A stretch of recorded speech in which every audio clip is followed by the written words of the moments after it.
ಈ ರೆಸಿಪಿ ಅಂತೂ ಖಂಡಿತ ಎಲ್ಲರಿಗೂ ಇಷ್ಟ ಆಗುತ್ತೆ. ಸಮ್ಮರ್ ಡ್ರಿಂಕ್ ಆಗಿನೂ ಕುಡಿಬಹುದು ಇದನ್ನ, ಅಥವಾ ಗ್ಯಾಸ್ಟ್ರಿಕ್ ಅಸಿಡಿಟಿ ಎಲ್ಲ ಇರೋರು ತಕ್ಷಣಕ್ಕೆ ರಿಲೀಫ್ ಬೇಕು ಅಂದ್ರೆ ಕುಡಿಬಹುದು, ಅಥವಾ ನಾನ್ ವೆಜ್ ಊಟಗಳಲ್ಲಿ ಸೋಡಾದ ಬದಲಿಗೆ ಈ ಡ್ರಿಂಕ್ ಅನ್ನ ಯೂಸ್ ಮಾಡಬಹುದು.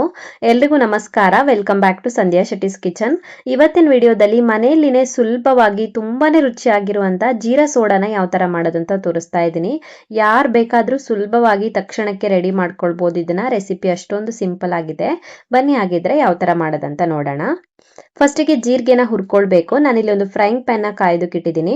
ಫ್ರೈಂಗ್ ಪ್ಯಾನ್ ಕಾದ ನಂತರ ಇದಕ್ಕೆ 3 ಟೇಬಲ್ ಸ್ಪೂನ್ ಆಗುವಷ್ಟು ಜೀರಿಗೆ ಹಾಕೊಂಡಿದ್ದೀನಿ. 3 ಚಮಚ ಜೀರಿಗೆಗೆ 1/4 ಟೇಬಲ್ ಸ್ಪೂನ್ ಆಗುವಷ್ಟು ಕಾಳುಮೆಣಸನ್ನ ಹಾಕಿದ್ದೀನಿ. ಕಾಳುಮೆಣಸು ಜಾಸ್ತಿ ಬೇಡ, 1/4 ಚಮಚ ಹಾಕೊಳ್ಳಿ. ಸೊ ಇವಾಗ ಉರಿನ ಮೀಡಿಯಂ ಫ್ಲೇಮ್ ಅಲ್ಲಿ ಇಟ್ಕೊಂಡು ಇದನ್ನ ಒಂದು 2 ನಿಮಿಷದವರೆಗೂ ಡ್ರೈ ಆಗಿನೇ ಹುರ್ಕೊಳ್ಬೇಕು. ಹುರ್ಕೊಂಡಿರುವಂತ ಮಸಾಲೆ ಐಟಮ್ಸ್ ಪೂರ್ತಿಯಾಗಿ ತಣಿಬೇಕು. ಪೂರ್ತಿಯಾಗಿ ತಣದ ನಂತರ ಇದನ್ನ ಮಿಕ್ಸಿಗೆ ಹಾಕೊಳ್ಳೋಣ ಪುಡಿ ಮಾಡ್ಕೊಳ್ಳೋದಕ್ಕೆ. ಸೊ ನಾನು ಮಿಕ್ಸಿಗೆ ಹಾಕ್ಬಿಟ್ಟು ನೈಸ್ ಆಗಿ ಪುಡಿ ಮಾಡಿಬಿಟ್ಟು ತಗೊಂಡು ಬಂದಿದ್ದೀನಿ. ಇವಾಗ ಇದನ್ನ ಜರಡಿ ಹಿಡ್ಕೊಳ್ತಾ ಇದ್ದೀನಿ. ಜರಡಿ ಹಿಡಿಯೋದಕ್ಕೆ ಹಾಕಿದ್ದೀನಿ. ಜೊತೆಗೆ ಇದಕ್ಕೆ 1/4 ಚಮಚ ಆಗುವಷ್ಟು ಚಾಟ್ ಮಸಾಲ ಹಾಕೊಳ್ತಾ ಇದ್ದೀನಿ. ಮತ್ತೆ ಅರ್ಧ ಚಮಚ ಆಗುವಷ್ಟು ಉಪ್ಪನ್ನ ಹಾಕೊಳ್ತಾ ಇದ್ದೀನಿ. ಉಪ್ಪು, ಚಾಟ್ ಮಸಾಲ ಮತ್ತೆ ಜೀರಿಗೆ ಪುಡಿ ಇದಿಷ್ಟನ್ನ ಜರಡಿ ಹಿಡ್ಕೊಳ್ಬೇಕು. ಜರಡಿ ಹಿಡ್ಕೊಂಡು ಒಂದು ಡಬ್ಬಕ್ಕೆ ಹಾಕಿ ಸ್ಟೋರ್ ಮಾಡಿ ಇಟ್ಕೊಂಡ್ರೆ ಇದನ್ನ ಎಷ್ಟು ದಿನ ಬೇಕಾದ್ರೂ ಯೂಸ್ ಮಾಡ್ಕೊಳ್ಬಹುದು. ಜೀರಿಗೆ ಸೋಡಾದು ಪ್ರಿಮಿಕ್ಸ್ ಪೌಡರ್ ಇದು. ಯಾವಾಗ ಬೇಕಂದ್ರೆ ಅವಾಗ ಸುಲಭವಾಗಿ ಜೀರಾ ಸೋಡಾನ ರೆಡಿ ಮಾಡ್ಕೊಳ್ಬಹುದು ಈ ಪೌಡರ್ ಒಂದಿದ್ರೆ. ಸೊ ಇವಾಗ ಪೌಡರ್ನ ಗ್ಲಾಸ್ಗೆ ಹಾಕ್ಬಿಟ್ಟು ಜೀರಿಗೆ ಸೋಡಾನ ರೆಡಿ ಮಾಡ್ಕೊಳ್ಳೋಣ. ನಾನಿಲ್ಲಿ ದೊಡ್ಡದು 2 ಗ್ಲಾಸ್ ತಗೊಂಡಿದ್ದೀನಿ. 1 ಚಮಚ ಆಗುವಷ್ಟು ಜೀರಿಗೆ ಪುಡಿನ ಹಾಕೊಂಡಿದ್ದೀನಿ. ನಾವೀಗ ರೆಡಿ ಮಾಡ್ಕೊಂಡಿರುವಂತ ಪ್ರಿಮಿಕ್ಸ್ ಪೌಡರ್ನ ಹಾಕೊಂಡಿದ್ದೀನಿ.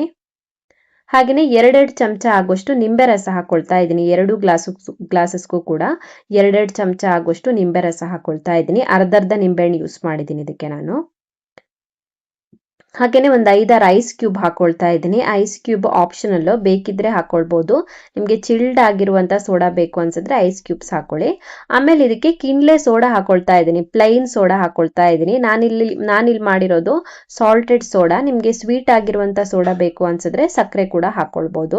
ಆಪ್ಷನ್ ಅದು, ನಿಮ್ಗೆ ಯಾವ ತರ ಬೇಕಾಗುತ್ತೋ ಅದೇ ತರ ಮಾಡ್ಕೊಳ್ಳಿ. ಸ್ವೀಟ್ ಅಂಡ್ ಸಾಲ್ಟ್ ಬೇಕಿದ್ರೆ ಇನ್ನೊಂದು ಸ್ವಲ್ಪ ಸಕ್ಕರೆ ಹಾಕೊಳ್ಳಿ. ಸೊ ಸೋಡಾ ಹಾಕ್ಬಿಟ್ಟು ಮಿಕ್ಸ್ ಮಾಡ್ಕೊಂಡ್ರೆ ಆಯ್ತು. ತುಂಬಾನೇ ಟೇಸ್ಟಿ ಆಗಿರುವಂತ ಜೀರಾ ಸೋಡಾ ರೆಡಿ ಆಗುತ್ತೆ. ಸಮ್ಮರ್ ಟೈಮಲ್ಲಿ ಕುಡಿಯೋದಕ್ಕೆ ತುಂಬಾನೇ ಚೆನ್ನಾಗಾಗತ್ತೆ. ಹಾಗೇನೆ ಗ್ಯಾಸ್ಟ್ರಿಕ್ ಅಸಿಡಿಟಿ ಎಲ್ಲ ಆಗಿರುವಾಗ ತಕ್ಷಣಕ್ಕೆ ರಿಲೀಫ್ ಸಿಗತ್ತೆ. ಸೊ ನೀವು ಕೂಡ ಮನೆಯಲ್ಲಿ ಟ್ರೈ ಮಾಡಿ ಇದನ್ನ. ಕಮೆಂಟ್ ಅಲ್ಲಿ ಹೇಗಿದೆ ಅಂತ ತಿಳಿಸಿ. ಇನ್ನು ಹೆಚ್ಚಿನ ವಿಡಿಯೋಗಳಿಗೆ ನನ್ನ ಯೂಟ್ಯೂಬ್ ಚಾನಲ್ ಅನ್ನ ಸಬ್ಸ್ಕ್ರೈಬ್ ಮಾಡ್ಕೊಳ್ಳೋದನ್ನ ಮರಿಬೇಡಿ.